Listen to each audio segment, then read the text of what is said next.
Yes, go ahead, yeah. There were some other questions, Dawn and Laura, right? Remember? Yeah, go ahead, please. Yeah. I was worried that there will be not enough time. Oh, you were good. You were quick. Okay, it's about the non-self. Okay. The non-self. All right. Thank you. Just to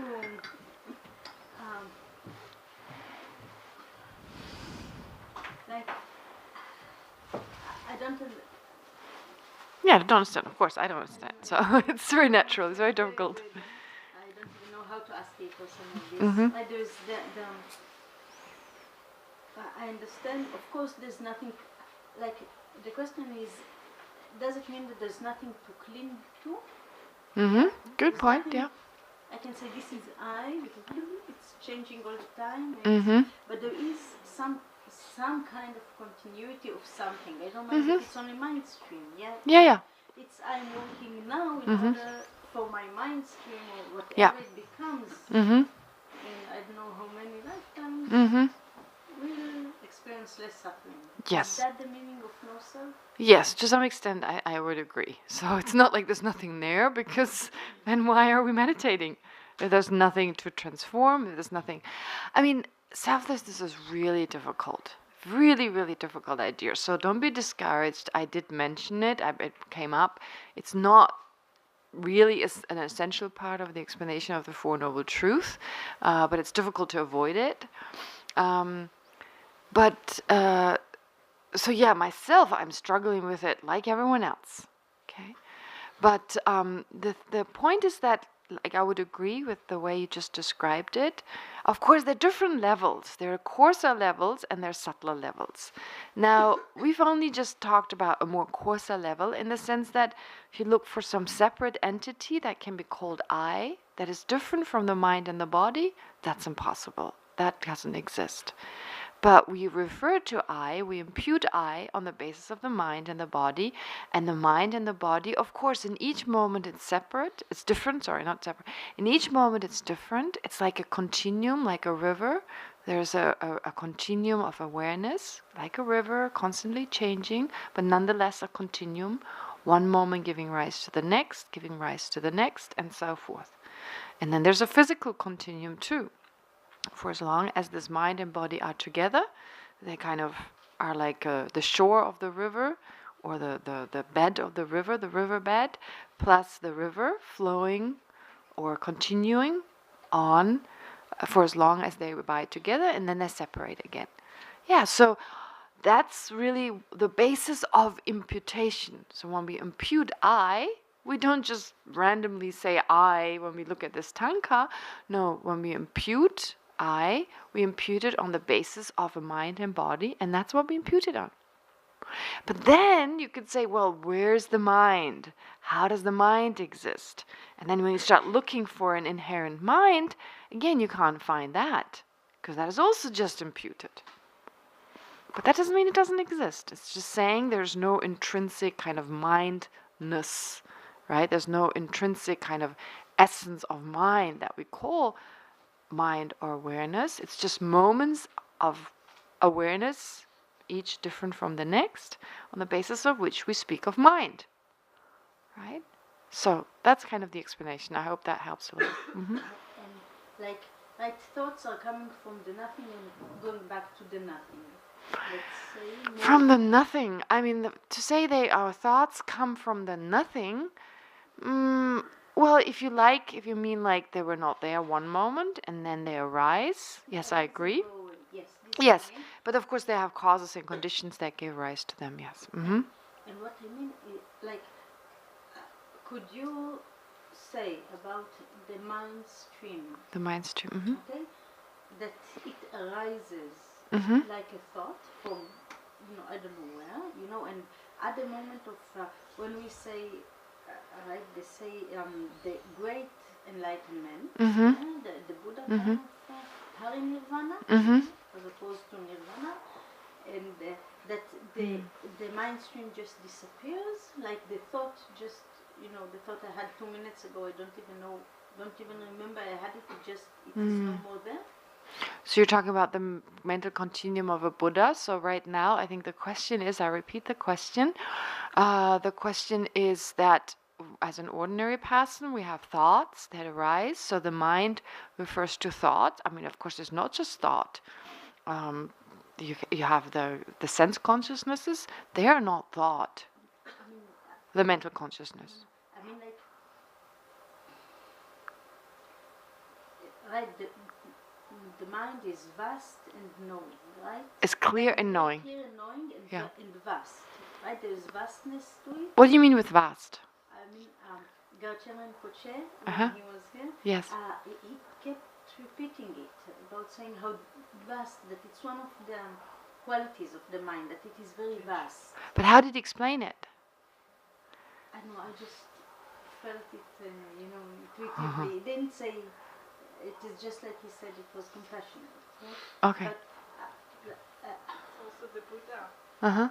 after he awakened, Uh-huh. said that I can't, maybe I shouldn't teach because I found the Dharma that is deep and vast and people, and like 5 qualities. Oh, yes. Maybe it was this idea. I mean, vast just means different things in different contexts. Okay. I mean, like, great, this is like what I think Understood. of it when I think of it. Yeah. It's Uh-huh. very So very theoretical. powerful. There's, Yeah. like a huge space Uh-huh. Uh-huh. that you can only say about it things that it is not like this or like Mhm, this. And you cannot mhm. say it is like this. Mhm. Mhm. Mhm. And it's like, can we say about the mind stream, about whatever it is that we call self, Mhm. which is non-existent, Mhm. that it comes from the great space of the mind that Mhm. give rise to it, Mhm. Mhm. and then it becomes a mind stream, Mhm. it goes back to that vastness, and then it disappears. And I can like, is that the way it goes? And I compare it maybe a little bit to thoughts that arise in that. Right, there is Mhm. the mind stream, and in it, it's like a thread made of many smaller threads, and it's just a thread that comes and goes, arises and disappears. I mean, you're using analogies, so it's very difficult, these analogies that you've used, like there's a vast mind and then a thought arises, and that is like our thought at this point. I mean, vast mind, the way you just described it seems almost like there's a huge ocean that is the universal mind, and then there's like our mind that kind of pops up. And from the way I understand it from a Buddhist point of view, there's no universal mind. It's not like, well, I mean, actually, if you want to call you want to talk about a universal mind, I guess maybe you can, because if you look at the ocean, it's made of little drops, and each drop is separate from the other drops. So our minds are like drops in the ocean, in the sense, if you like. So each drop is part of the pool of mind, but of course not saying that they're all one. But they're just part of this entity called, so maybe the drops of water are a good example, in the sense that like Jetsumo talks about the mind as in like being this clear kind of structure, so clear water, and then it's muddy temporarily. That would be like a muddy kind of drop would be like our mind. But then you lose the vastness because it's just a drop.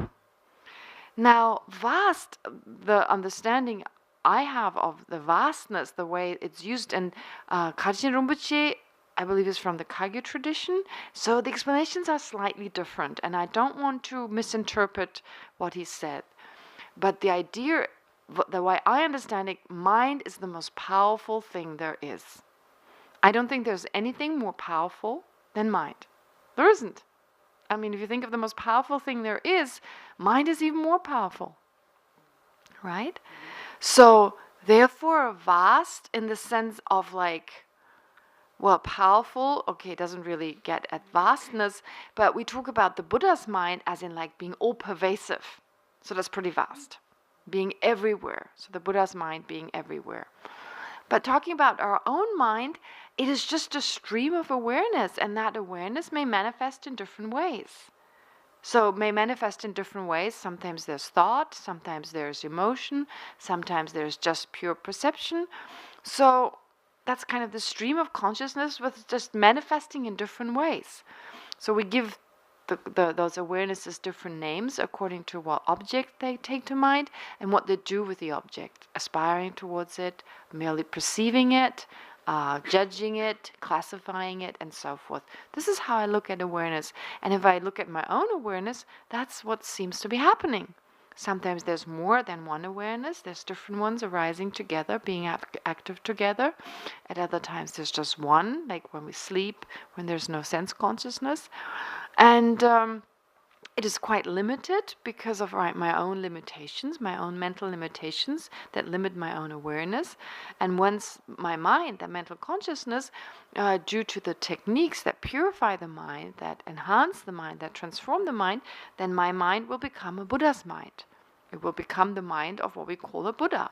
So it's the same stream of consciousness, but now free from any limitations, being able to perceive everything, and all pervasive in the sense it's anywhere. Right now, my mind is just here. It's here. It's not over there. It's not in the next room.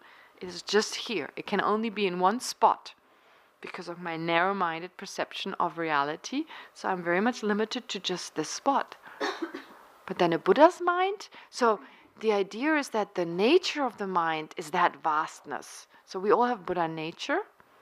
So basically, and sometimes it's explained differently. Sometimes people say we are already enlightened. There is this explanation of like, we are already enlightened. But I don't think it literally means that we're actually all Buddhas. It basically means that we have all the ingredients to become enlightened already right now. We don't need anything from the outside. We need to only find the means to purify what's in the way, to remove what's extra.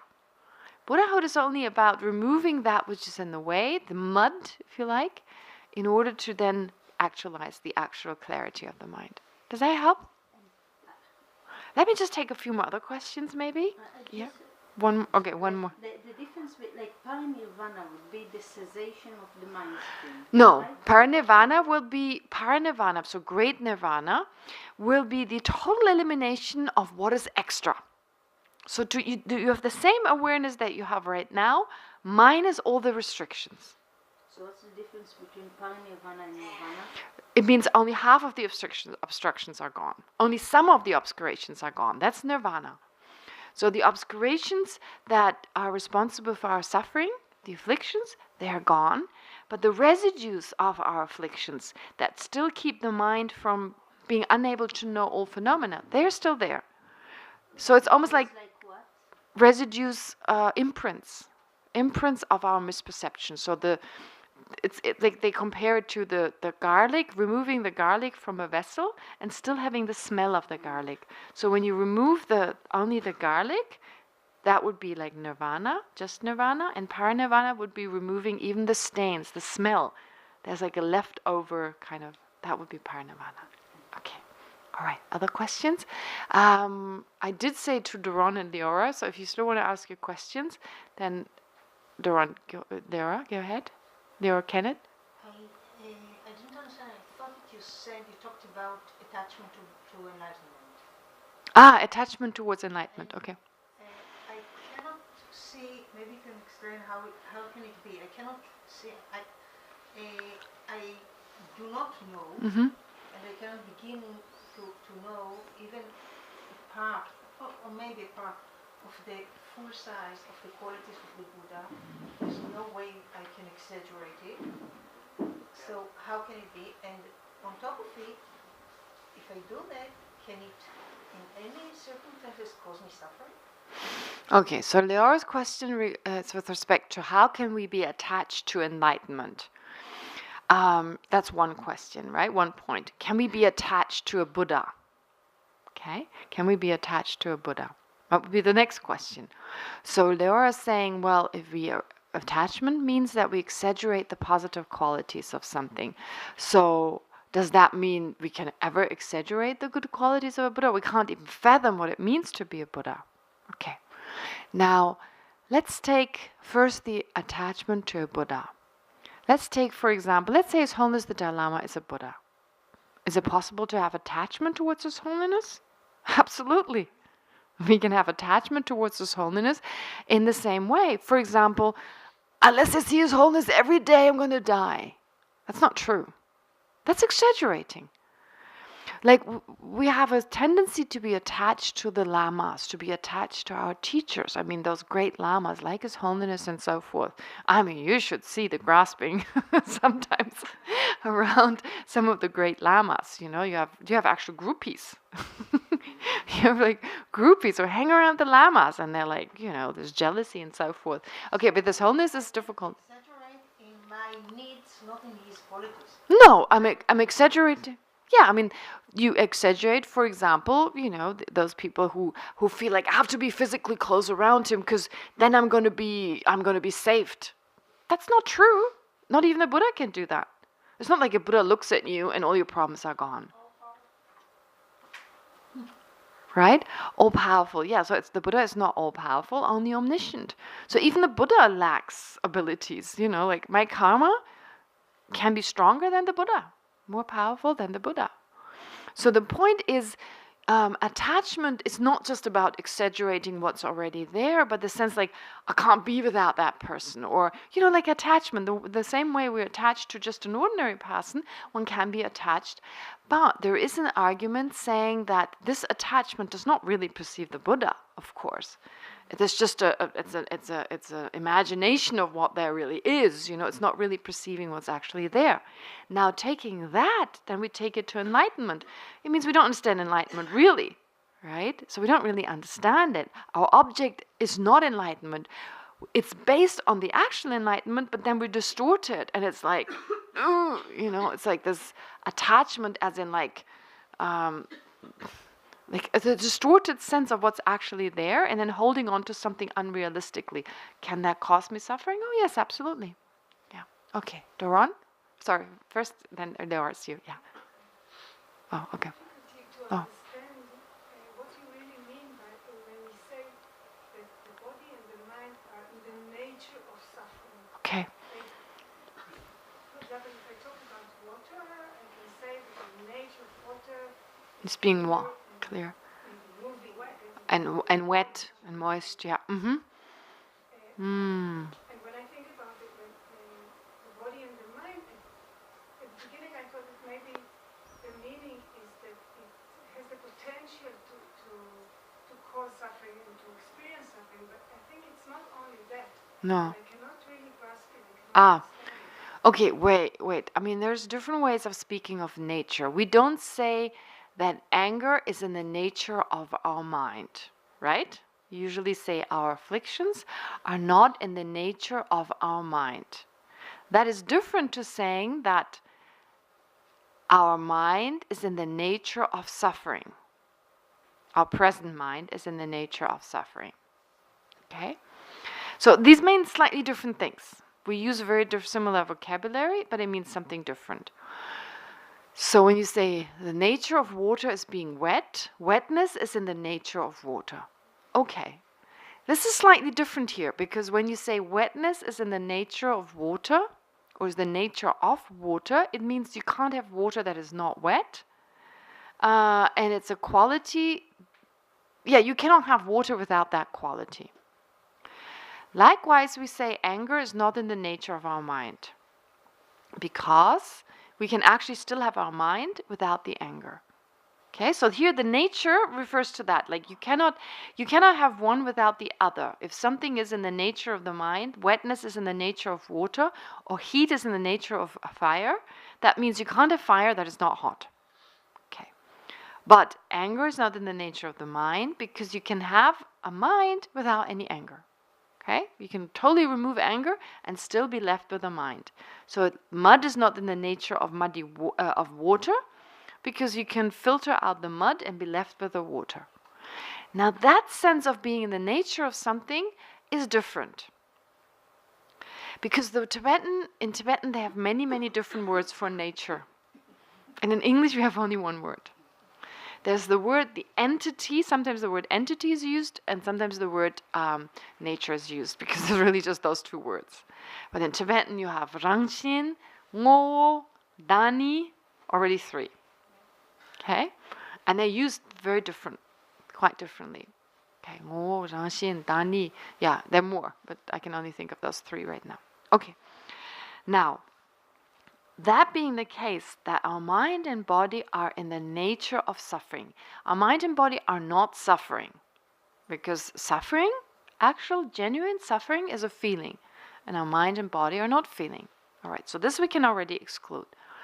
Now, what is usually explained is that our mind and body are in the nature of suffering, in the sense that the potential for suffering to rise is always there. That is one way of looking at it. But we've already said that all our experiences are actually a type of suffering. Just a lighter type, a relief from a worse type of suffering, and therefore we call it happiness. You remember? It's a bit like the cold. Like +10 is still cold. If actual room temperature is 24 degrees, then +10 is still cold. But we may experience this at heat because it's much better than -10. So it's really just a relief from something worse that we would call happiness. In fact, an arhat would not experience the kind of happiness we experience. That would still be a suffering. An arhat wouldn't experience that. In other words, a person who's liberated, or a Buddha, would never have those experiences that we have. That's still a suffering. So therefore we could say that the mind and the body is that which is the basis for our suffering, which is always there. Sometimes greater degrees, sometimes lesser degrees. So how do we experience suffering? Physical suffering? By having a body. How do we experience mental suffering? By having a mind. So the fact that there's always, our body, actually we would say right now, maybe we're not in pain. But honestly, our body always feels heavy. It's always to some degree kind of stiff. It's like, I'm sure there are greater states of, like maybe if we're in let's say for example, you're in a state where there's no gravity. The feeling of lightness is possibly much more comfortable than what we experience right now, that heaviness. But we're so used to it, we call that a comfortable state, right? So the argument would be, even our body right now, is it experiencing a state of suffering in comparison to what the Buddha experiences physically or an arhat would? So our body is right now experiencing suffering, except we don't call it that. Because in comparison to worse suffering, we call it happiness.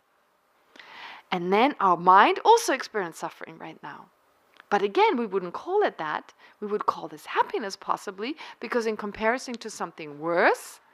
So, in other words, without a mind, without this present mind, we wouldn't experience mental suffering, and without the present body, we wouldn't experience physical suffering. Am I making sense? Except for the last sentence, because without the body we could not experience also, not pleasure, but later on we could experience of the body. But that's not the same body any longer. The body that you will later on have is not that body. Right? So it's an uncontaminated, yeah, exactly. It's an uncontaminated. So a Buddha's body is not a body made of flesh and blood the way our body is. Our body is the result of afflictions and karma. So even when you become an arhat, let's say in this lifetime, Lior, you become an arhat, you attain liberation, the body will still be in the nature of suffering. The body will still be a truth of suffering, because it's the continuum is the result of previously accumulated karma and afflictions. So you may still experience sickness, for example, but mentally you don't suffer. Mentally there's no longer any suffering. So the point is therefore that once you're an arhat and the body is gone, then you may take on a body, but it's called a mental body, and then there's no longer any discomfort. The physical sensation is only blissful, is only pleasant. There's none of this heaviness, there's none of what we experience with this body. Does that explain that? Okay, good. All right. Was there a question right? No, but Doron, do you still want to ask your question? Go ahead. Go ahead. I'm trying to analyze the misperception of the eye. Yes. We've learned that it's completely opposite of what it actually affects. Mm-hmm. And that we perceive a mind that is, we perceive an eye or a self that is external to mind and body, that is permanent and unchanging, and that is controlling mind and body. Mm-hmm. Sometimes we don't perceive this always, but there are types of misperception that perceive what you just described. Mm-hmm. Okay. Mm-hmm. So I'm trying to analyze these three, and we'll start with permanent unchanging. Mm-hmm. When we entered the room 20 minutes ago, our body was different. Yes. Our body is changing moment to moment. Yes. For practical purposes, Mm-hmm. the very tiny changes in our body between the time we entered the room and now Mm-hmm. could be neglectable. I mean, maybe it's just a way of going through our life, explaining to ourselves things that you can neglect these tiny changes. You know that you're not the same, your body is not the same as when you were 5 years old. But for the last 20 minutes, the changes are so minimal that we see unchanged. That doesn't mean that we see permanent or never changing. So maybe it's not the opposite of what we have. No. But either you decide to say, oh, my body changed just a little bit, so I don't need to say it changes, but really what you mean, it does change. Or you perceive it as unchanging. Those are direct opposites.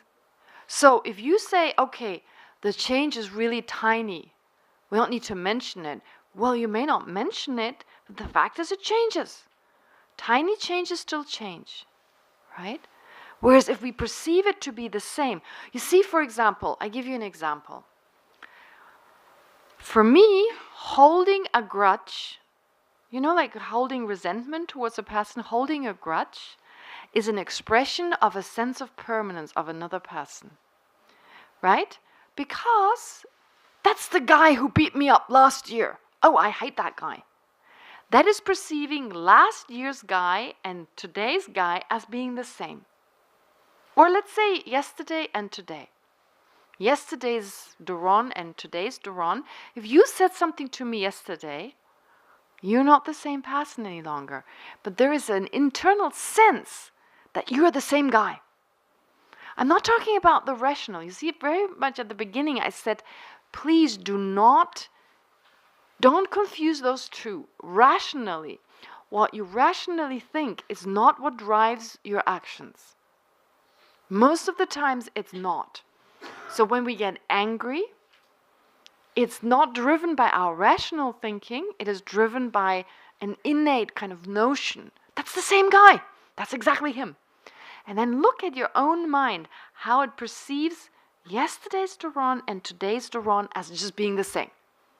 Right? If rationally I ask you, is that the same person? Has he changed? You go, of course he's changed. He's not the same. But the anger is still the same.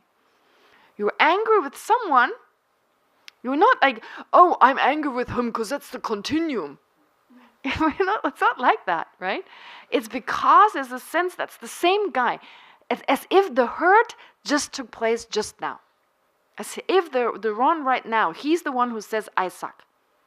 Right? So my point is here, therefore, there is change in each moment, however minor the changes. Actually, I would argue the change is not that minor, except we just don't know it. I mean, if you look at each cell, if you can blow up each cell in your body, it never stands still. So you have how many millions of cells in your body, and not a single one ever stands still. That's, pardon? Just the blood The blood, the way it streams, yeah, it's kind of quick. She's very right. So it's not like slowly, no, it goes hard, like the impulses in your brain, zoom, zoom, zoom, right? It's really quick. So forget about slow change. It's not noticeable, but that's a totally different matter. But on the macro level, Yeah, macro. what we see, what we feel, our senses catch the person. We have only our senses, not a microscope. No, but because we're so limited with our senses, they just don't pick it up. Our senses are very limited. Really, what's in front of us is the constant change, but our senses are very limited. But limited doesn't mean they're in accordance with reality. They just don't see the whole picture.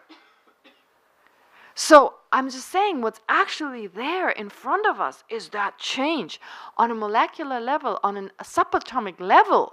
Boy, those protons and, neurons and so forth, oh my God, I mean, they're like, whoa. And it just seems all the same. So our perception is wrong. But just because for our misperception it is true, does not make it true.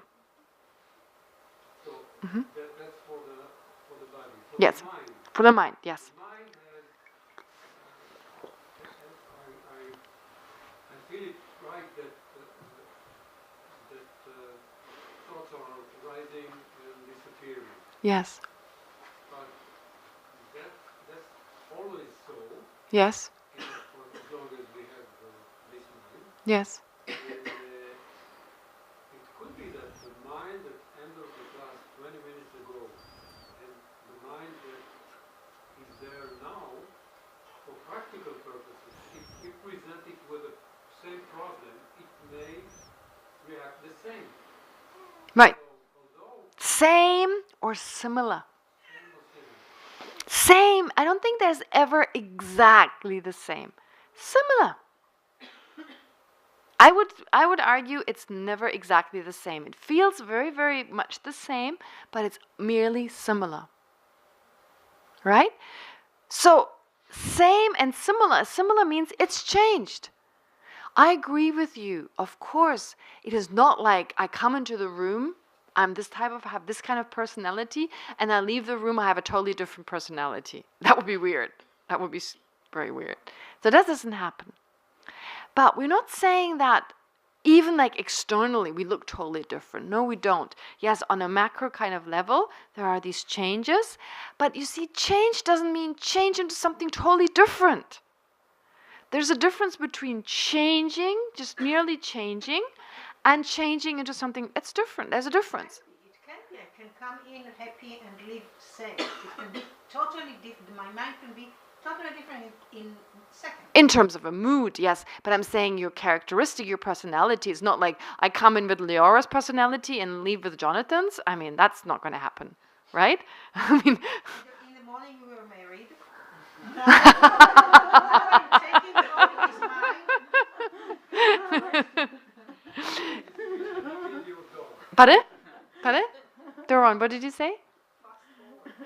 Anyway, so I'm just trying. The point I'm trying to make is that there is change. So in each moment, new thoughts arise, new things. So all those are different from what was there before. However fast that change is, and however radical it is, there's still change.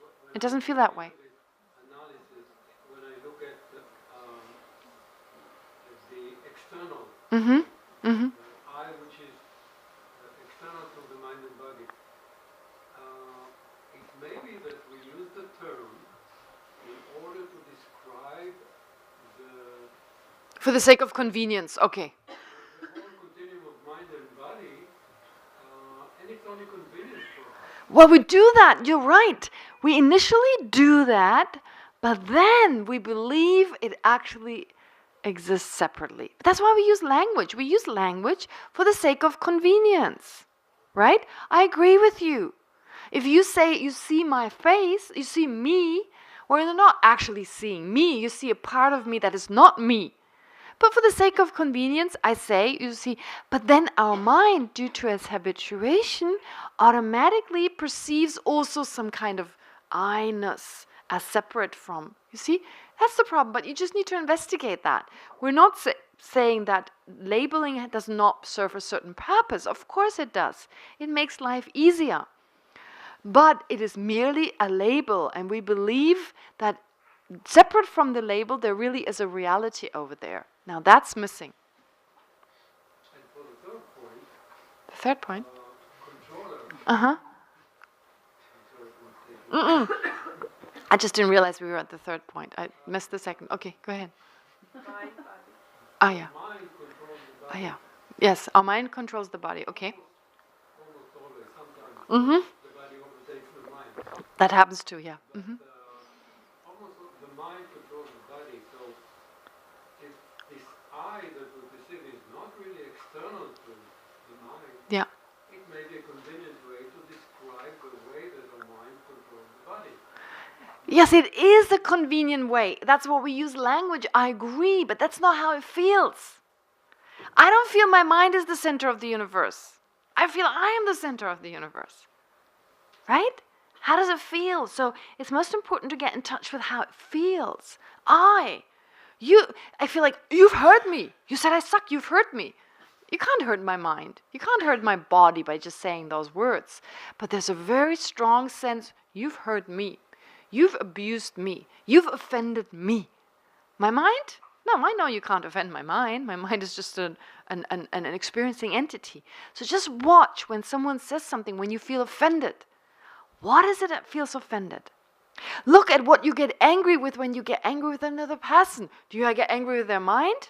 Oh, bloody mind. No, it's not like that. I just want to kick it and throw it against the wall. No. You don't want to kick or throw the mind against the wall, you know? It's not even you want to hurt the knee or you want to hurt the elbow or something. No, you want to hurt the person. So when you get angry with someone, watch what you get angry with. It's not their mind. It's not their body. You know, if someone were to tell you they don't have a mind and a body, you don't care. You're angry with them. See, that's what our mind focuses on. But that's hard to catch. It's hard to catch because it's not that slow, kind of obvious, slightly obvious, rational mind that takes over. No, when we're angry, another type of awareness takes over, and its object is difficult to catch. So, if you're lucky, you get angry at some point, today or tomorrow, just watch. What get you angry? You don't get angry if you get angry with me, you don't get angry with my mind. Which one do you get angry with? Which one? Right? No. You get angry with something separate there. When you're attached, how often do you get attached to the mind of someone? Oh, I love this person. Their mind is just, I want to cut that. I want to hug that mind. You don't want to hug the mind. You don't want to hug the body because a corpse, who wants to, hug a corpse? So there's really not that either. It's like you want to hug the person. So you see, like you just need to identify when there's desire, when there's attachment, when there's anger. What do you actually perceive there? It's not the mind or the body, right? It's the self. It's the I. And it's so interesting. I find it very interesting. My dad had a stroke many years ago. Unfortunately, it didn't change too much. He changed a little bit, though. And I caught myself thinking, where's my dad? Where did he go? Right? Where did he go? Like, there's almost like there's a mind, there's a body, there's damage in the brain. So somehow my dad is still somewhere in between. He's hiding or something. I had that sense. Or when you look at the reincarnations of the Dalai Lamas, how the 13th was so different from the 14th. Very stern, hardly smiled. I never saw a smiling 13th Dalai Lama. There are not many photographs available, but he was very serious. And they say he was very serious. I mean, we only see a few photographs that are available, but nonetheless, they say he was very stern and very serious. So where did the serious one go when the jolly one was born? Right? There's a sense there's some kind of personality, a separate Dalai Lama that must be the same in each life. It's not like that. I mean, His Holiness takes birth in a certain mind and body.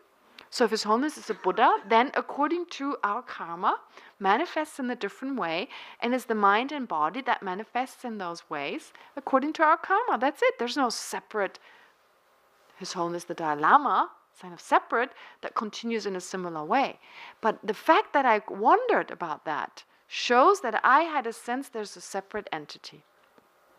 The fact, like when you have relatives, my grandmother, she developed Alzheimer, and I grew up with her until the age of 12. She was very much part of my life. And then the disease started, and I kept thinking, where's my grandmother? Where is she in there somewhere? It was so weird because there's a sense there's a separate personality, and it's still somewhere inside. It just can't come out. That's the sense of a separate I. Impossible. Okay, let me just take some other questions first, right? Can you hold on to this? I think Jonathan was first. Yes, go ahead. I want to ask about the afflictions or mental afflictions and their connection to the sufferings. Mm-hmm. Some of the things, as you said, are self-explanatory. Mm-hmm. And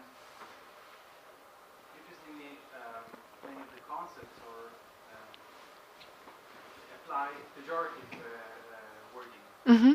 So, for instance, who wants to be angry, right? Mm-hmm. However, many concepts I can apply a transvaluation, that is to think of the same phenomena and give it a positive term.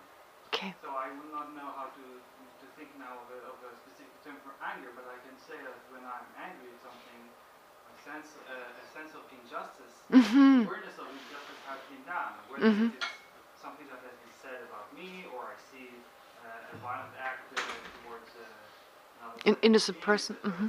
Yeah. Now, I think the most challenging of all is attachment. Mm-hmm. Because attachment seems to be neutral, Seems to be beneficial even. even beneficial. Mm-hmm. Now, you give a negative definition of attachment, Mm-hmm. because you define it as exaggerating What's actually there. certain characteristics that we attach to Mm-hmm. in a person. Mm-hmm. However, what if we would define attachment as being committed to someone or Mhm. an idea? Mm-hmm. Then either we wouldn't be suffering so much for that, or this suffering would be justified. You see where I'm heading? I may understand. I'm not 100% sure. But basically all you're... I'm saying, how can you really love somebody? It doesn't matter if it's a romantic love or unconditional love to your children Mhm. or whatever. How can you hold on to sublime ideas? Doesn't matter how you construct this I who Mhm. do that, Mhm. without being willing to sacrifice something and being attached. Right, okay. That's your question. Okay. How can you love someone without being attached? Okay. So, previously your question... Okay. Previously it was just a matter of definition, right? Now, basically, our love and our compassion for a person, they're kind of mixed. I'm not saying we don't have pure love towards someone. So there are times when we just want them to be happy. Okay? So that would be a pure love. Love is defined as a caring attitude that wishes for someone to be happy. That's love. But then attachment arises when we want this person to make us happy. Right? When we have expectations, unrealistic expectations, and want them to make us happy. Now, what you ask is very, very important. How can we love someone without being attached? We can't unless we've reached liberation. So, I mean, there's different degrees of that. But wouldn't it be right to argue that someone who has reached Liberation can no longer love can no longer love a particular person. sentient being? Oh, now you can love everyone equally. That sounds very theoretical, and no one can prove that. Well, I cannot. No one can prove that you have a mind. No one can prove. Answering my question, but maybe No, I'm just saying there's so much we cannot prove. I mean, right now, unless you experience it, I cannot prove that eating hummus makes you happy. Right? I don't need to prove that. I can prove that eating hummus can make me happy. I can prove that. So likewise, I can only prove that there is enlightenment or liberation by trying it out and experiencing it myself. But that's it. So the only thing we can do is try it out. I mean, the Buddha is not saying, do it because it's the right thing to do and everyone should do it. No, it's not about that. The Buddha is just saying, look, you want to be happy. You totally deserve to be happy. You shouldn't suffer. But where do we look for happiness? Where do we identify, what do we identify as the causes of suffering? Let's look again. I see usually the person who I find obnoxious, that is the cause of my problem. The person who takes my job, my boss who, bosses me around,